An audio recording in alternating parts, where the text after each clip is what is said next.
Hi, I'm Kat. And I'm Gabe. And we're the Ghouls Next Door.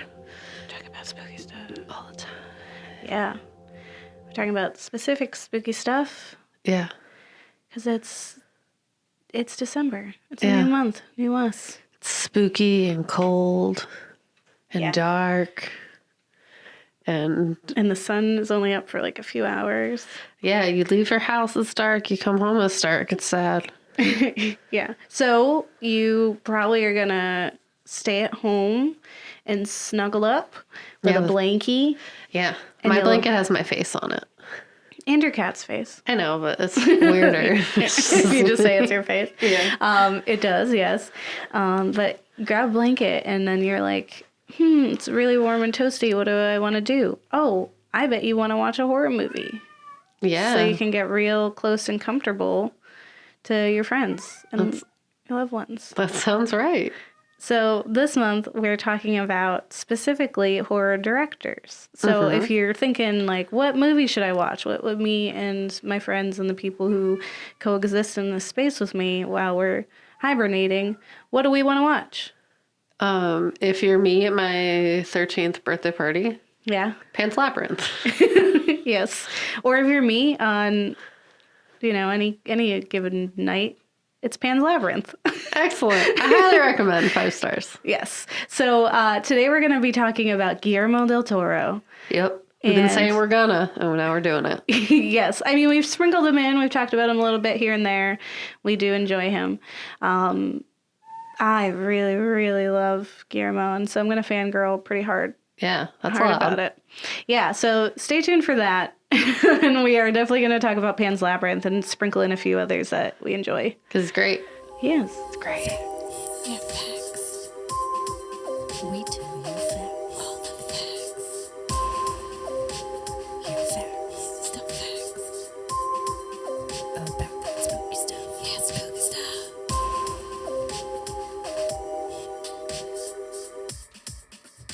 Yeah, so you know how we do here at the Ghouls. I say words first.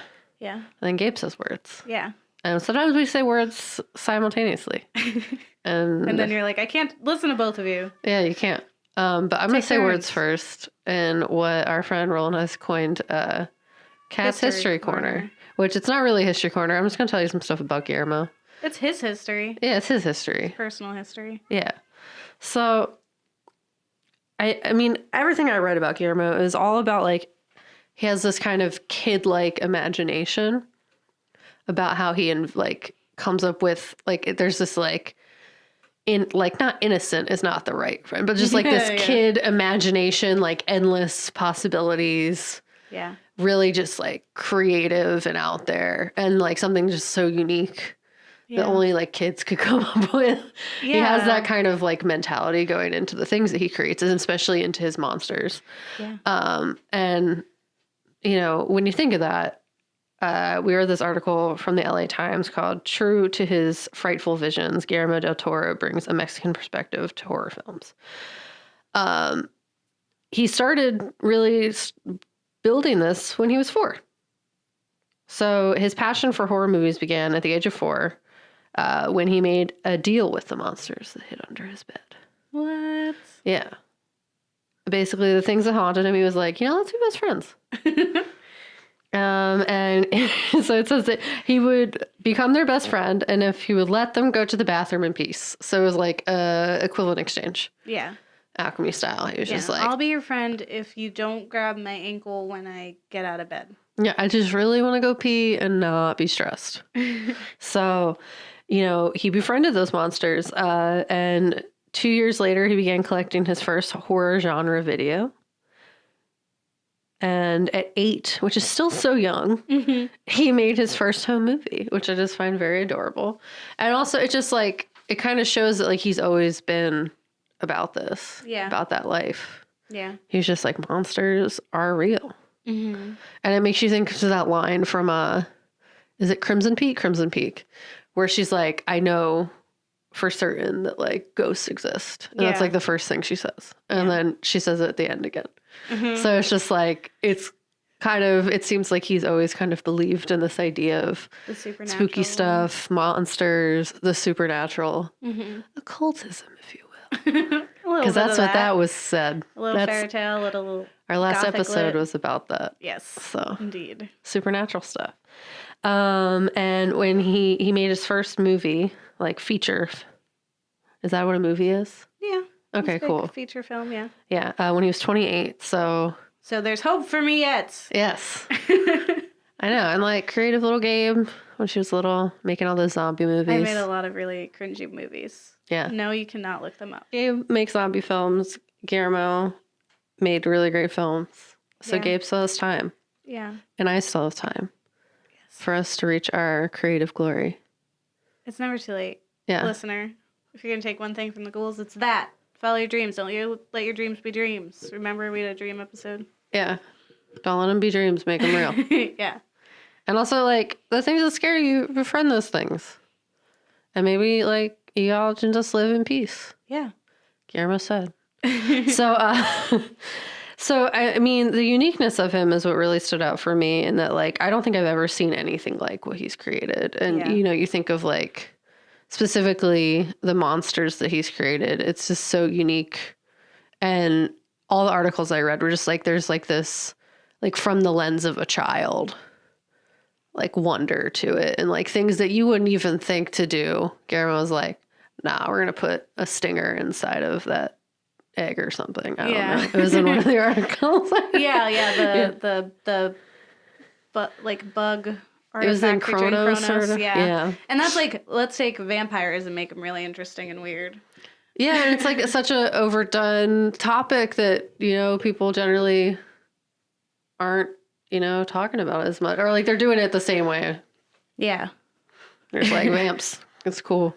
And I was like, no, you didn't even think of this. Yeah. I'm genius.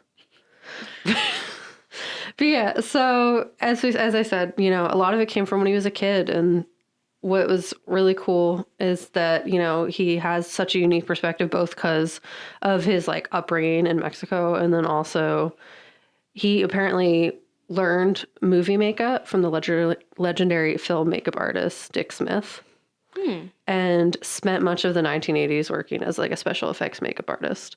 So he actually co-founded a special effects company called Necropia. That's how I say words.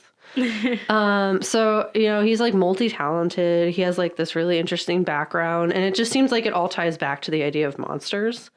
And like the uniqueness and like humanness, I guess, of his mom. Like, you know, he's really creating something unique. Yeah, he's a cool guy. Yeah, I see that. Well, that's cool. Kind of. Gabe has a lot of words. That's why I'm only saying a little. So she's going to say a lot more. And then I'll say words probably like in response. In reaction to what I'm about to say. Yeah. So I, first, I just wanted to say that I absolutely love and appreciate Guillermo on like so many levels, which is why I'm gonna fangirl, and why it took so long to get to this episode, because I was like, we can't just put him in as just like a half, like it can't be a topic that's other than himself. Yeah, he's got to get a whole thing. Yeah, because and even like when I was thinking we were gonna do foreign horror, and I was like, we could do, you know, Mexican horror, but really it would have been mostly him, and even still, he does do some Mexican horror in there, and he has some, you know, references to his life growing up in Mexico, and he's very proud of that too. But he also talks a lot about the Spanish Civil Wars, Spanish Civil War, and that kind of history. So I feel like it was just unjust to just plug him into a Mexican foreign horror episode when it really, I just wanted to talk about him because he's his own genre. He doesn't exist to be, you know, affected by any other things, and he's very like unapologetic That's about what I'm saying. He's a trendsetter. Yes. He's out here with his unique self. Yeah. Well, like you said, one of the things I really love about him is his monster creation. And what I think is really unique is not just the fact that like he creates these really like viscerally realistic monsters, right? Like we see them and we believe them. Yeah. Like they're not like they're there's no CGI. There's no weird, it's like, these are practical effects. These are things that like I can see myself running into in a dark alley and being like, oh, but there's this whole other part to his monster creations that really resonates with me as someone who loves literature, film, and is just like a big geek about that stuff, is that these monsters are people. Yeah. Just like good and bad people. Yeah. Like some of them you feel compassion for, which is why it's so amazing that he did Hellboy. Because like who was going to really bring that character and the genuineness of this guy who is the son of the devil, who's got horns on his head, but loves kittens. Like you can't get any more Guillermo than that. Yeah, and like pretty great. You just feel so much connection to creatures like that. Or even like his creature in Shape of Water, which we talked a lot about in our Loving Monsters episode, and how it was his kind of twist on Beauty and the Beast, right? Is that, you know, there's a quote that I read somewhere that said, where he said that the thing he didn't like about Beauty and the Beast is that the beast changes at the end. Yeah. Because in reality, like, Belle fell in love with the beast, not with this guy. Yeah. So why does he have to change at the end? It's kind of like with Shrek. Spoilers for anyone who hasn't seen Shrek. But she's an ogre, and she turns into the ogre at the end. And it was like, which is kind of like the opposite, which is like she should have still been herself, right? Yeah. But it was kind of that thing of like he didn't change. Right? Yeah. So they kind of like met him halfway to where he thought it should be. Well, yeah, and the whole thing is like she wasn't loving herself as an ogre. Yeah. So like he was showing her that like you don't gotta look however society wants. You can be beautiful in who you are. Yeah. But she was a person first. So I get the confusion there. Yeah, but even so, like when he has like a protagonist or a positive role model that is a monster, you definitely feel for that. And then his his actual monsters that are to be feared are also very human and are evil in a way that we can really understand. Like they're not just like, that's just bad. You know? Oh, for sure. It's like, oh, something like that exists and it's so believably evil. And I fear it because it seems so real. Yeah. And I think that's really amazing. I'm going to say that a lot. Well, yeah, I also think like Pan's Labyrinth, you think to, what's the guy called? The Faun? The Faun, yeah. Yes. Like, objectively, I'd be like, that guy is scary. But he's not the scariest part of the film. It's that, like, Hitler guy. Yes. He's not Hitler, I know. But, like, you know, like the guy that's, like, real awful. Yes. Running around being a bad guy. And he's just a human guy. Yeah. And that's like that was cool too. The quintessential kind of takeaway from that film is that Vidal, I believe is what his name is the real villain in it. It's not the Faun. He is scary, but it isn't even the Pale Man or the Toad. Those are not the villains. They just represent other stuff. They're not even that scary in comparison. It's like I mean, Pale Man is kind of scary. Yes, he's out here with his hands in his eyes, chasing you with the stomach. He eats the fairies. It was bad. Yeah. The Beauty and the Beast quote is actually from an interview on Visitations, a podcast by Elijah Wood and Daniel Noah. Cool. So give him some credit there. I also really, really love, and when I got a hold of Pan's Labyrinth as a young person, I would watch like the behind the scenes and the making of, because I get like really nerdy about that stuff before I even knew that's what I wanted to do. I was like, I just am fascinated. But I really love his like inventive filming techniques and the way that he uses practical effects and like will manipulate the physical world that we have to create things on screen versus just like drawing something up in a computer, which is fine because we have the technology so it doesn't look cheesy. But there's just something about like getting that inventive. It's like, to me, it feels like this really good mesh between the left and right side of the brain because you have all this creativity, but you also have all this practicality. Yeah. And I remember seeing like a documentary, or not documentary, but like a behind the scenes of Peter Jackson when he was making Lord of the Rings and how they would like put Gandalf closer to the screen and then would manipulate the way that it was seen so that the hobbits look smaller, but that's just because they were farther away. Yeah. Like the wagon they're in, they're not sitting next to each other. They're actually like far away. And I was like, that is so cool. Like I want to be an architect just so I can like make contraptions and stuff so I can make these cool things. And he does that. There was an article that I was reading about his work on specifically The Shape of Water, which is beautiful. Right? And so there's this article that goes into detail on IndieWire that explains something about like one of the shots that he did. So it says, a perfect example of this was the opening shot of The Shape of Water, in which the camera floats through Elise's apartment, which is completely underwater. Del Toro used an old film technique known as the dry for wet, in which no water is actually used. All set dressing and actors would be suspended using wire as if floating in water.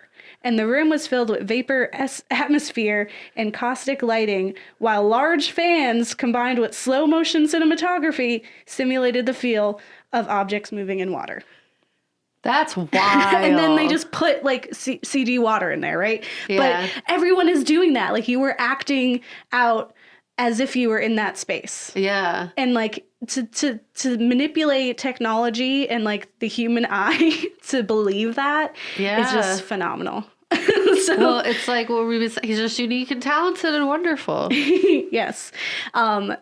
Another thing that we kind of touched on is what we said about Pan's Labyrinth, right? Is that the real villain is Vidal. Yeah. And I am like a sucker for imagery and for just like things being kind of right in your face.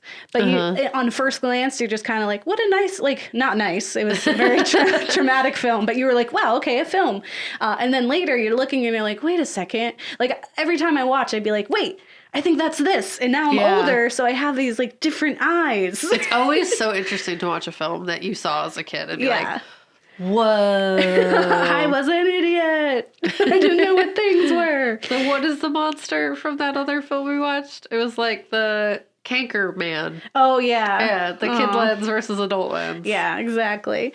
So what I thought was cool, one is, you know, the pale man. Who's scary, right? Which I will touch on a little bit in the film section because I think that's important. Mean stuff. Yes. But Vidal is so we'll talk about Pan's Labyrinth in the film section, but it does feature it's during the Spanish Civil War and the evil stepfather, because he does a lot of like fairy tale like imagery.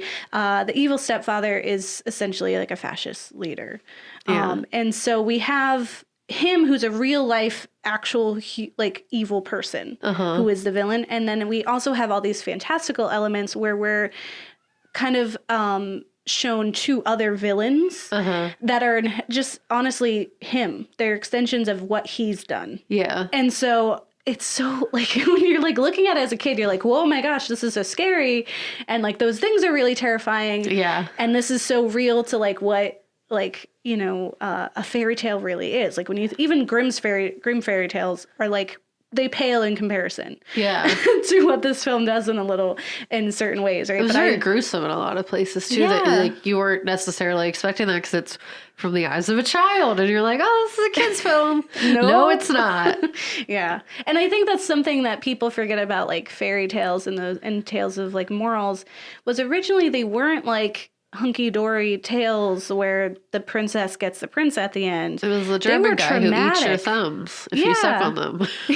Yes, there's, you know, the evil stepsisters who are cutting off pieces of their feet to fit in there and then getting their eyes picked out by crows. Like, there's Ariel who's getting turned into sea foam because love isn't real. Like, I don't know what else. Like, it is so intense. And I remember reading Grimm fairy tales to, like, my younger sister and being like, maybe I shouldn't do this. But people often, like, forget that the origin of those were really scary because they were to teach a lesson, and those lessons were usually very harsh. So Guillermo pulls no punches when he tells these stories. And so in this we have our protagonist, and she's kind of experiencing these fantastical elements who are representing the real world terrors that Captain Vidal is doing. Yeah. So what the Pale Man is, we have this juxtaposition of him Captain Val, and then the pale man, who is this creature that sits at the end of this banquet-style table that's full of food that he will never eat, and he just sits there. But the second someone tries to eat something or does eat something, then he comes after you, and he will eat you. Yeah. And so it's just like that paralleled with Pan's Labyrinth, where we exist in a time where he has rations and he's not giving anyone food, yet his table is full and he has like the wealthy with him and he barely eats himself. So it's just like he can have whatever he wants. And he's scary. Yes. So that's like a direct correlation. But there's also the toad. So there's a scene where she goes in, and I'm totally blanking on her name right now. Do you remember her name? Ophelia, thank you. She goes into this tree that is kind of falling apart and crumbling and looks incredibly like the female anatomy here. Yep. We have like our fallopian tubes and they look like they're dying. And the story goes, what Ophelia is told from the storybook, is that this toad has come in and taken over this tree and is gorging itself of everything in there, and it has become greedy and has taken up. And so she has to go in there and trick it and poison it, and then it will go, and then the tree can thrive. Yeah. It's literally, her mom is pregnant and is literally like with the seed of this bad guy. like this poisonous frog that's like sucking the life out of her because the kid is kind of killing her from the inside. Yeah. And like she has to like go in there and protect her mom. Yeah. And so it's kind of parallel to when her mom, spoilers, gets like sick because of the baby. And we see on the book the fallopian tubes show up again in the uterus, and it's red. And I was like, oh my gosh, I didn't see that the first time I ever watched it. But this is something that like Del Toro like mentions in the DVD commentary when you're watching it. Yeah, and of course you've watched the DVD commentary. I told you it's very real. I am very obsessed with these things. Another thing that I found was someone had quoted that the tree was once a shelter for the magical creatures of the forest, as Ophelia's mother once was shelter for her. Yeah. Because now that she's here, she can't be with her mom. Her mom's like closed off. Yeah. Because she's sick and no one can talk to her. And that's her one person. Yeah. And she's in this place that's unfamiliar and just like. And she's got the evil harsh. stepdad. Yeah. Yeah. Another thing that I love about him, and My Million Reasons, is he's a big literature nerd. Like myself. And so I was like, oh my God, we are the same person, or we're best friends, or in love. I don't know. But he's very influenced by Charles Dickens and even my boo, Lovecraft. He has an appreciation for Lovecraft. We mentioned it. I don't know if your boo? In a way. I'd say his writing is my boo. He is not my boo. He's a racist. Well, not Guillermo. No, I know what you're saying. Also, Lovecraft. He was just wrong, like even to himself. Yes. Even the way, like he didn't know what he was thinking. But his writing is my boo. Yeah, I'm picking up your phone down. And it's the same with him. Like he's like, without Lovecraft, like horror would have taken a different shape. Yes. Like he has an affinity for monsters the way that Guillermo has an affinity for monsters. Yes. It's just lucky that Guillermo's awesome. So I don't have to be ashamed for liking what he does. Yeah. Also, we mentioned briefly in our Lovecraft episode, all those long time ago, that Guillermo has been in the making of Mountains of Madness, the Lovecraftian story, as a film. It's just like a labor of love, and it's taken It's taken a long time, and it keeps. I wait with bated breath. But there's a scene in Pan's Labyrinth when Ophelia arrives at Captain Vidal's house, and she goes to shake his hand, and he gruffly tells her, "It's the other hand." Uh-huh. Well, that's a almost near quotation from Charles Dickens's David Copperfield, when the young lad of the title meets his mother's soon-to-be husband. Davy's stepfather turns out to be a cruel man, too, just like Captain Vidal. So it was like a little, this guy's going to suck. Yeah. A little nod. Yeah, yeah. And it was like, remember Charles Dickinson? And that little tidbit is from Mental Floss. There's like a little article. It was like 14 fantastical facts about Pan's Labyrinth. And I was like, I did not know that. I love it. But Guillermo has said this about Lovecraft. He says, Lovecraft is so important to the history of the horror genre. He created a universe of old gods and cosmic monsters and mutants. He's incredibly influential, and I'd be a very different filmmaker without him. Yeah. Just like I said. I'm picking up what you put down. I'm just saying. He's a bad guy, too. It sucks when people who do a lot of stuff are problematic, but it happens a lot. Tell me, it's the whole time. Another thing that's fun is that Guillermo doesn't like horses. So we also have that in common. I'm allergic to those. It's not that I don't, like, I respect them so much that I am terrified of them. Like, they're just so much. They're so big. And it's like, how arrogant are we as just puny humans to be like, I'm going to beat that thing down so I can ride it around and just tell it what to do. Like, that's a monster. And you're like, let me just get on top of you. So fearless people. Idiots. Don't say that. My own friend was a horse trainer. My sister loves horses, and she gets on them, and she does it. And she's also a large person. Like, she's very tall. She could do whatever she wants, I guess. But I'm, as a small person, just respect them so much that I'm not going to... It scares me, but he hates them. He hates them. Yeah, he's been quoted as saying they're absolutely nasty mother effers on a DVD commentary. What? I met so many nice horses. All right, go ahead. And after Pan's Labyrinth, and he had to work with horses that were essentially ill-tempered and difficult, he says it only intensified his feelings. And so I never liked horses, he says, but after this, I hate them. That's another one of the 14 facts, just for everyone. But horses are nice. They just want to run around. Yeah. No, Be nice. I think it's the same thing. They don't want to be in movies. Like, we don't want to have to deal with them. Like, they should just movies. be out. They want to go be free. Yeah, they should just be doing. We don't need another war horse. They just want love. But the last thing I just want to touch on, so I don't take everyone's time forever, is his own, like, adamant use of his history and heritage. That he's just, like, unabashed and, like, unapologetic about being like, no, we have a place here. I am Mexican. We're important. Like, I'm going to tell these stories. I'm going to be very blunt. Like, I'm not going to hold back.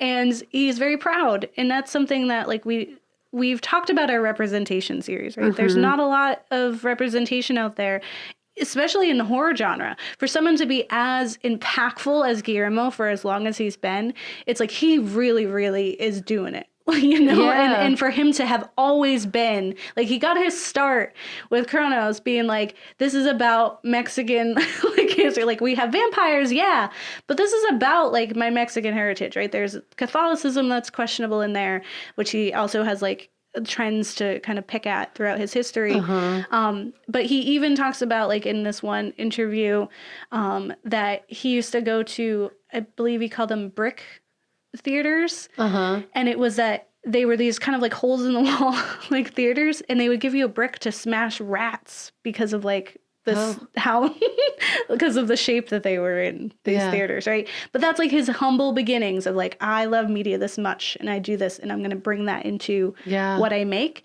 And so I feel like he, even today, he's still popular, right? He's still making stuff. They all still matter. Even, like, flops like Crimson Peak are still getting like a lot of love. They still become cult classics. And he still uses his power and influence to impact and criticize, like, our current society, which is incredibly racist.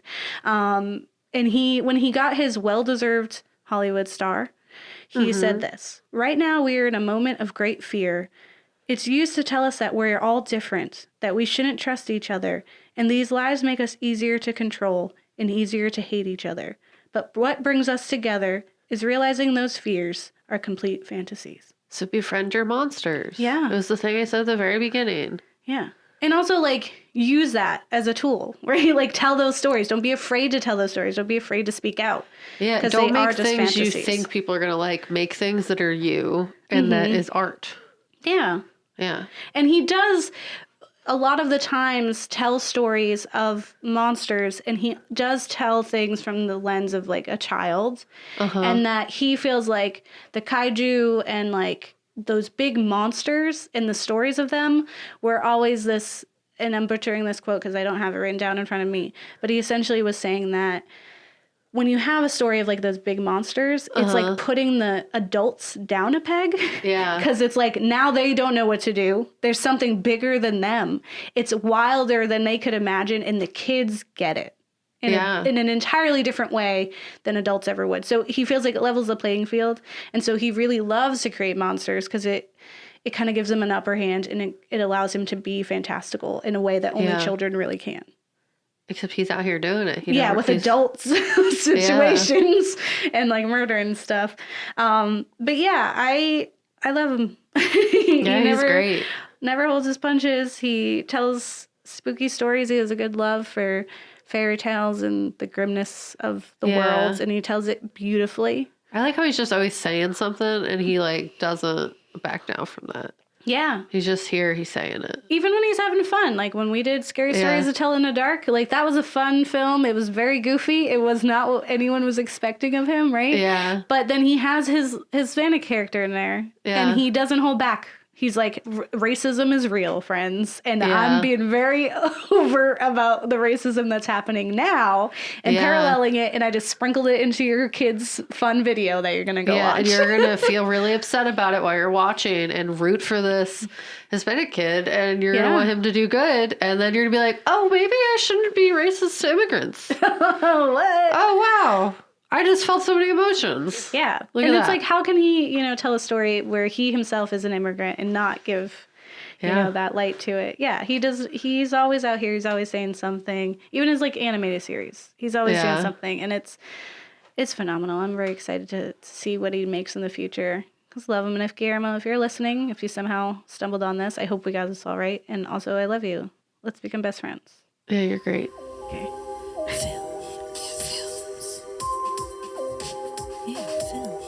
Films. We watched some films. Now let's talk about those films. And all that spooky stuff. And all that spooky stuff.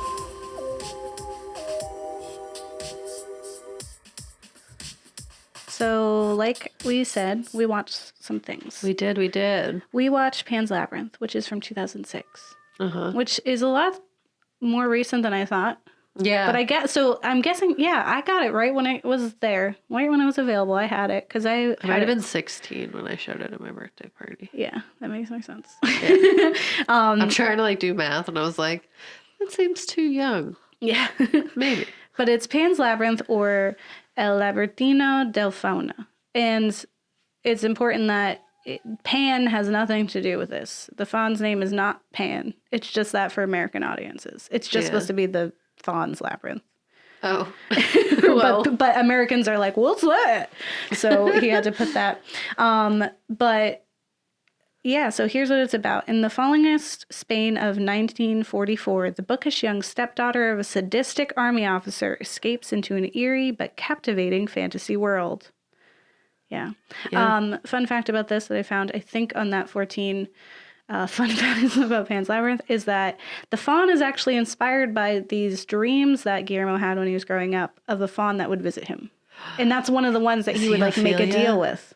Kind of. Well, his original idea for Pan's Labyrinth was that it was the mom, the pregnant woman, who falls in love with the faun and then sacrifices her infant, hoping that would lead to them living together happily ever after. So it was a lot darker and a lot sadder. Yeah. Although this is very sad. There's some really interesting Don't things. sacrifice babies. Don't do it. So spoilers. I was very upset. Yeah. At the end of this movie. Well, she didn't sacrifice the baby. I understand. I'm just saying. But the 11-year-old out here killing spoilers kids died. And it was but did she really die? She's alive in the underworld now. I mean, she's a princess. Her mom's alive and happy, and the baby's That's there. what the movie says. Yes. Yeah. So like I teased in the facts section, Guillermo says this about the Pale Man, and he tweeted, he said, "The Pale Man represents all institutional evil feeding on the helpless. It's not accidental that he is A, pale, B, a man, and he's thriving now." And this was in reaction to the turmoil that we have currently in our country. Yeah. He was like, listen, we got a lot of pale men out there who look an awful lot like this pale man with their like gross chin stuff, looking all like gross in Congress, ruling over things and greedy. Like we have this greedy upper class that is, siphoning all and not giving it to anyone. You don't need Literally it. just Bezos. saying, like, people don't deserve a living wage. Yeah. Like, Bezos deserves more money than he's ever going to be able to do anything with, but we can't have a minimum wage that's livable to pay your rent. No, that's what they're saying. So Guillermo does not hold back, like I said. The pale man, so he is this other symbol of Vidal's nature, and that he, you know, like I said before, he's like hoarding all these things and not sharing it.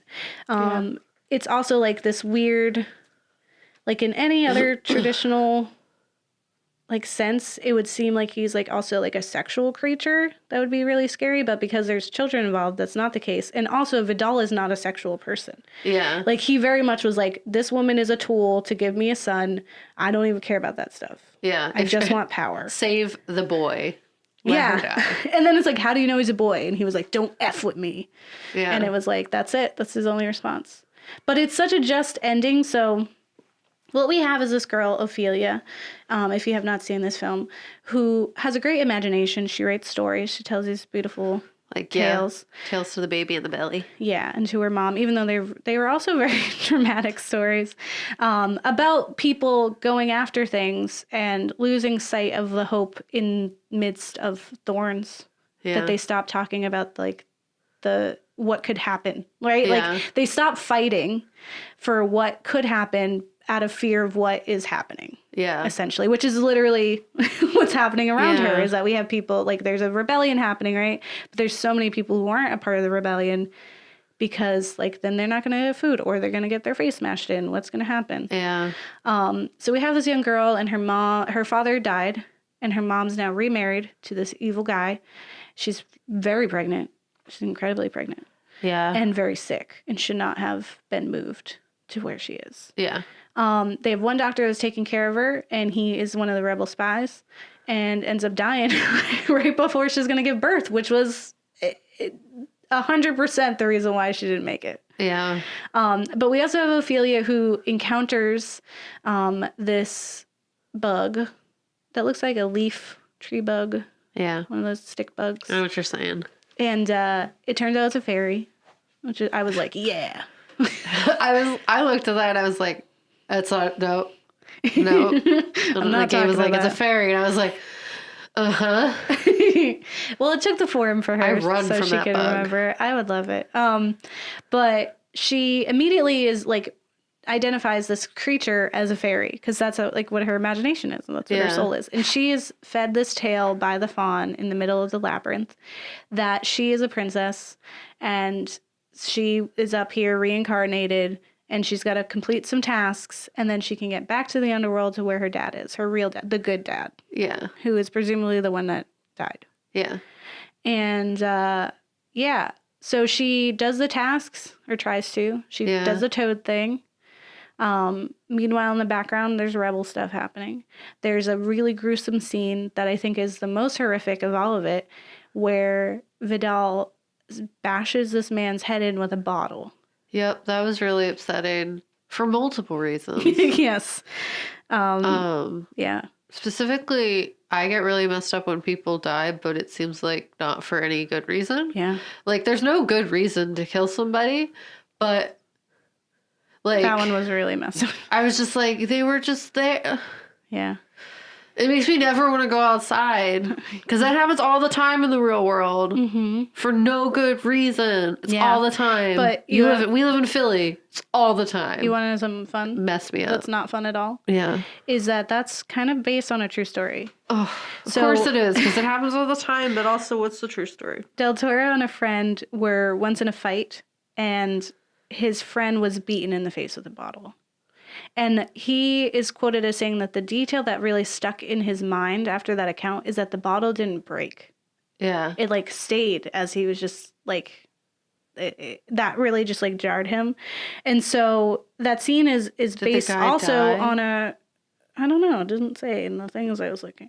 Okay. But that scene is also based on a real occurrence in Spain when a fascist smashed a citizen's face with the butt of a pistol and took his groceries, all because the man didn't take off his hat. In this case, it's because they think they're spies, and he's like, no, I was getting rabbits, and then later he finds a rabbit in the bag. Yeah. So Yeah. But that was just like I think it's such a genius way to be like, yep, this is the bad guy. Like if you you had any doubts, you're like, oh, he's just a mean guy. He's not not nice to the girl. Qualities. There's not. And then he did that, and it's so long. It's a very long scene because usually he is doing like the rest of the gruesome things kind of happen in the background. Yeah. Like he tortures people, but we only see what happened, like what is the result. Yeah. That's the only one where we're really seeing the damage happen. And yeah, it was so awful. severe. And it really set the tone where you were like, this is not for children. Yeah. Yeah. It was sad. The whole thing was sad. Yeah. But I get it. And I really enjoyed watching it because it's like I've seen it a few times now. And, Yeah. But my heart. He also has some, he really dislikes the Catholic Church for a lot of reasons, and honestly, probably good. And what he really hated was the Catholic Church's complicity with fascism during the Spanish Civil War, which is why he has like a priest at the dinner, at one of the scenes where he's at the dinner, and the priest is quoted as saying, God has already saved their souls. What happens to their bodies, well, it hardly matters to him. And that's like in regards to like these dead rebels that they just like killed. Yeah. And apparently that was taken from a real speech that a priest used to give to rebel prisoners in the fascist camps. That's great. Yeah. Also, I mean, that does not shock me from everything I've learned about specifically Catholicism over the years. Yeah, they just fit whatever's there. But Guillermo has also been quoted as saying that the pale man is also the church. To him, and that he represents fascism in the church eating the children when they have a perversely abundant banquet in front of them. Yeah. So yeah, again, he doesn't hold his punches. Yeah, it was. There's also the soundtrack, which is beautiful. That the lullaby. So Ophelia's Lullaby is like one of my favorite songs in the history of the world. Yeah. I would listen to that to go to sleep. Yeah. I'm not going to pretend that I didn't really truly love this film. And it fits so perfectly in it. And I think that's great. And every one of his films are so distinctly his, but also very different. Yeah, I mean, it seems like he just really makes things on purpose. Yeah. Like, if you could describe him in any way, it's just like every second of that film was done with purpose. Even like the color schemes, like this is all very blue and like everything is kind of washed out, right, and dull. And like solemn. And then if you have something like Shape of Water, it's very green and there's some bright aspects to it. That there's like some dull aspects to it, but there's also some brightness. And then you have Crimson Peak, which is just like almost like there's no color but red. Yeah. And it's like so severe that it's kind of shocking. Yeah. So yeah, man, every single thing is well thought out. Like nothing is just circumstantial or by accident. Yeah. When you watch it. Del Toro. But we watched another thing. We did. We watched Crimson Peak from 2015.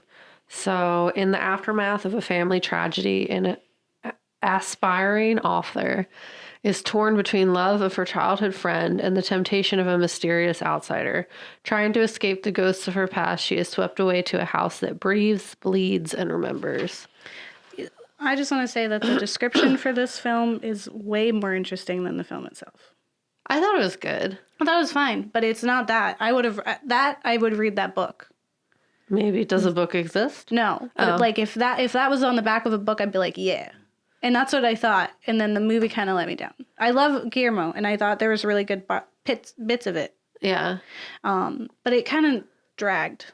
Well, spoilers, but I had like vivid dreams where I don't remember her name, but the blonde lady. I was her, and the sister was chasing me. Oh. And I was like picturing all the ways that I would fight back. Wow. Yeah. So I like hid in the red clay. Yeah. And snuck up and got her. That's cool. Or I like, and then like I got to her before she pulled out the big knife. Yeah. You know? Yeah. I like envisioned all the different things that I could do. Yeah. If in that situation where my impending doom is near. Yeah. So we have in this movie our protagonist, and I'm blanking on her first name, but her last name is Cushing because we remember it because it sounds like cushion, which is Like Kat's my last name.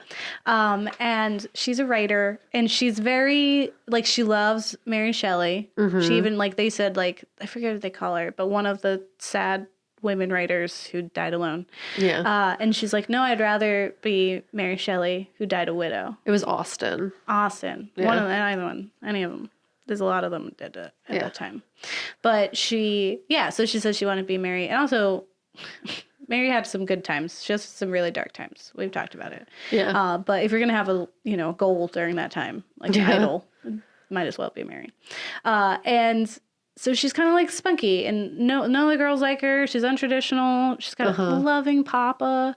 He's such a good papa. Yeah, the dad's such a good dad. And then we got Tom Hiddleston, right? Yes. It was Loki, I'm pretty sure. Who comes in, and he's all charm. He's British. So she's like, what? She's American. She's like, what's this? And he's looking at me.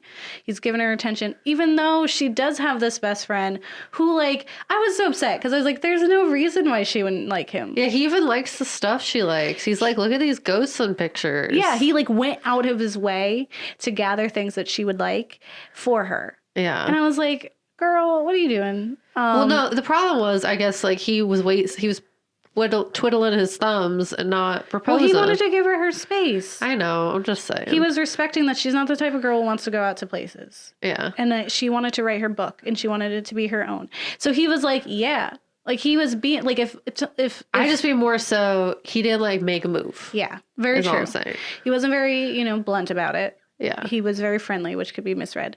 So when this guy comes around and he's all like wooing her, she immediately falls in love, like instantly. Yeah. And he was very charming and very nice. And honestly, Ed, there was never a time where I didn't feel like he was genuine. Even when they were very clearly showing them to be like sketchy. Yeah. I was like, I still feel like he's not really on board with the sketchy. Like, yeah, like every time they're like, are you sure that she's the one? And he's like, yeah, 100%. And she's like, ugh.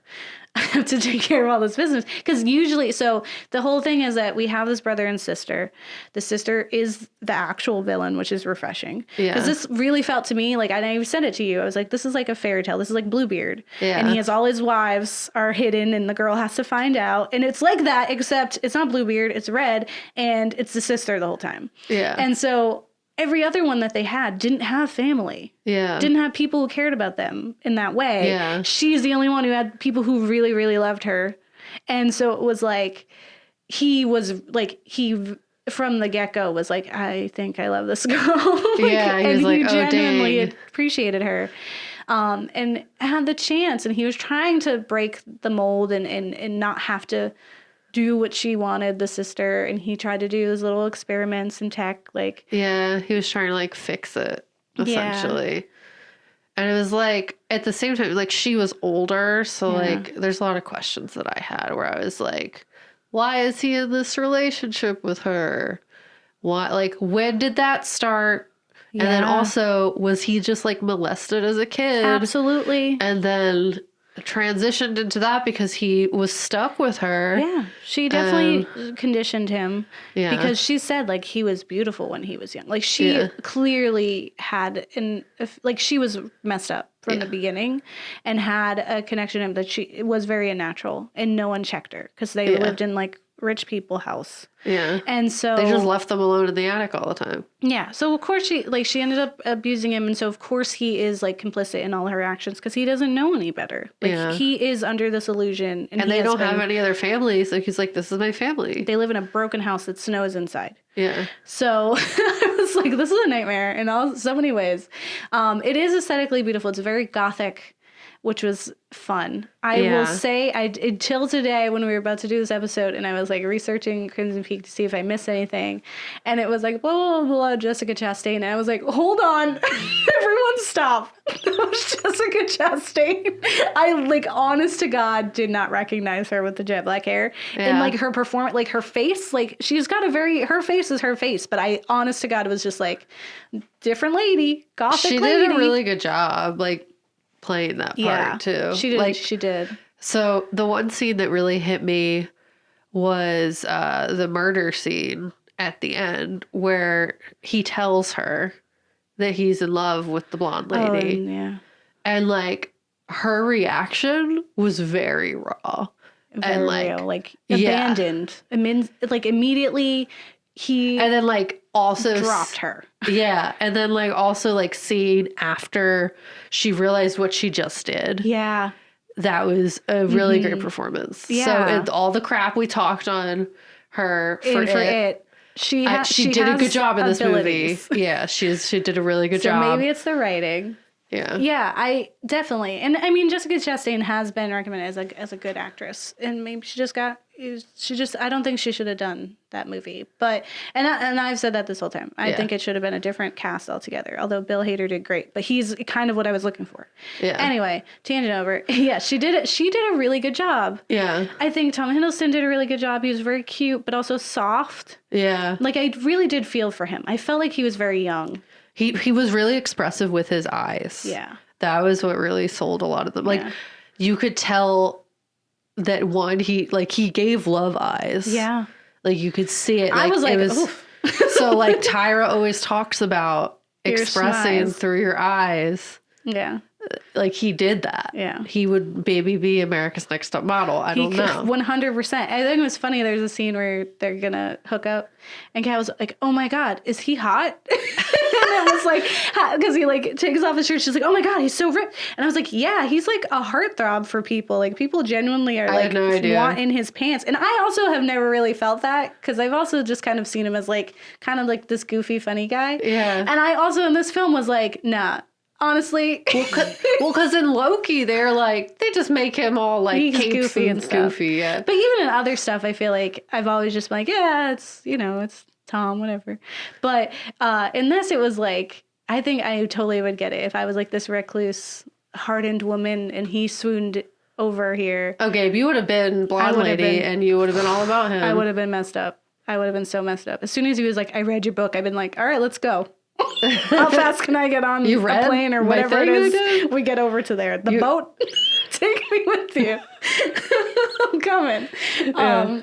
And he just looks at you with his little puppy dog eyes. He'd be like, all right. Yeah, no, I mean, the second he took his shirt off, I was like, what?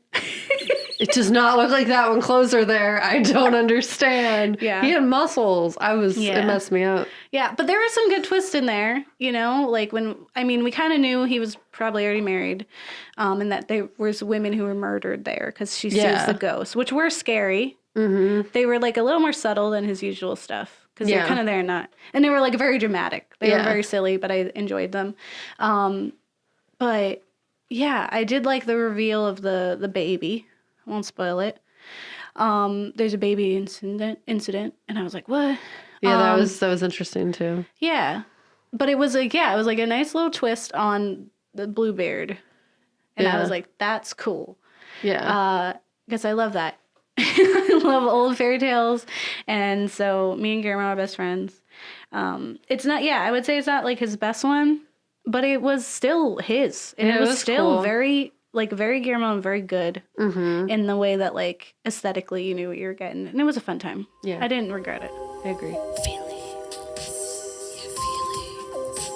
Yeah, feelings. Yeah, I said feelings. Let's talk about feelings. Okay. And all that spooky stuff. I love spooky stuff.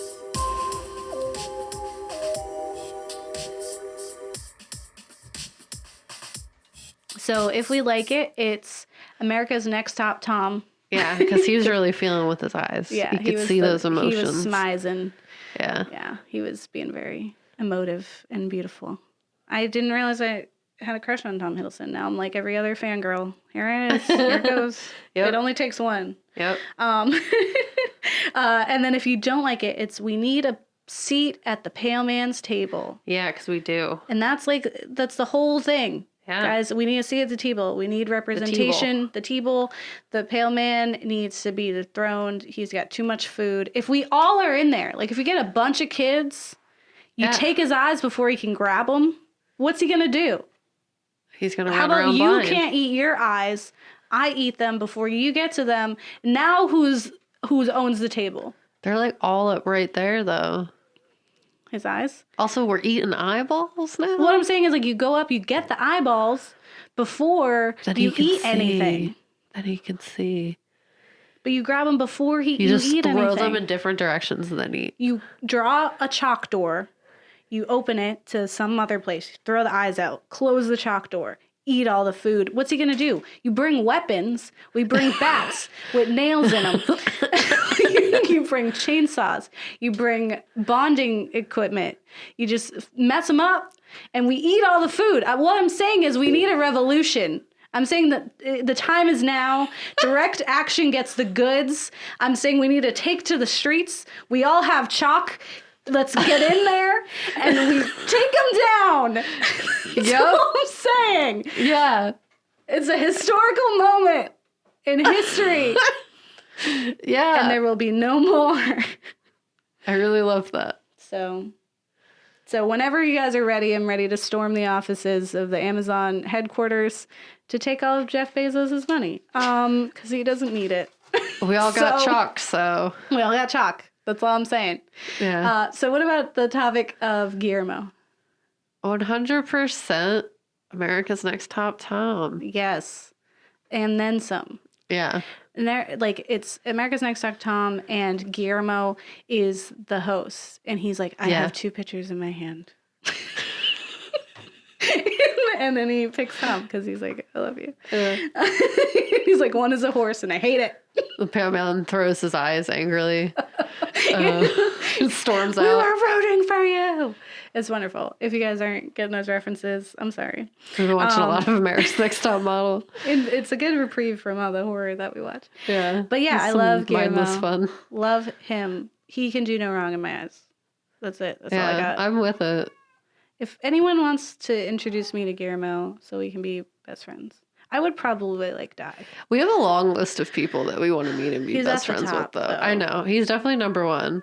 But all I'm saying is we do have a Guillermo, list. please listen to this. If you're listening to this, just write me an email. It's theghouls.nextdoor@gmail.com and just say thumbs up, thumbs down.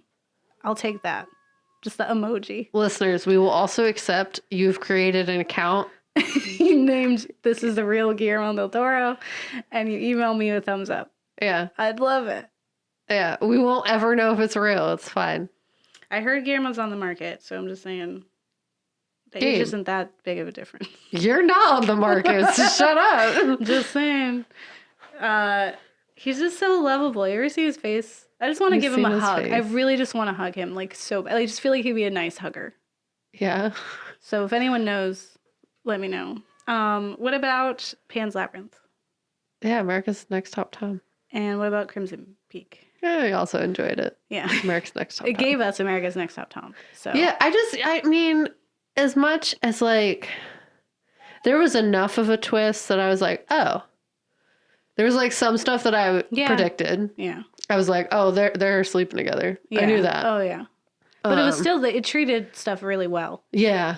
It was with respect. Yeah. Any immature director could have really messed that up. Oh my gosh, yes. And it was not that. It was definitely done deliberately and with respect to the fact that stuff like that happens. Yeah. And even the scary parts were pretty decent. I was like, yeah, you didn't want to look right. at what was happening, which was not okay. Mm-hmm. The Crimson It Peak. was good. It wasn't the most entertaining, but it was good. Yeah. They gave us America's Next Top Tom, so. Yeah. So we can't really, knock her for that. Well, that was Guillermo. That's the start of our horror directors. It is. And I'll tell you this, it's all going to be interesting people that is not going to be the same people we've heard about. We're not doing John Carpenter. Yeah. So if that's what you were coming here for, I'm sorry. We'll probably never do an episode on just John Carpenter. Yeah. We have talked about him, but I don't really want to do that. Yeah. So stay tuned. We have some really interesting people. So if you want to hear about something new or just what's that deal, tune in this whole month. It'll be fun. Hang out. Be friends. Yes. So don't get married. You'll eat your kids. Okay, bye.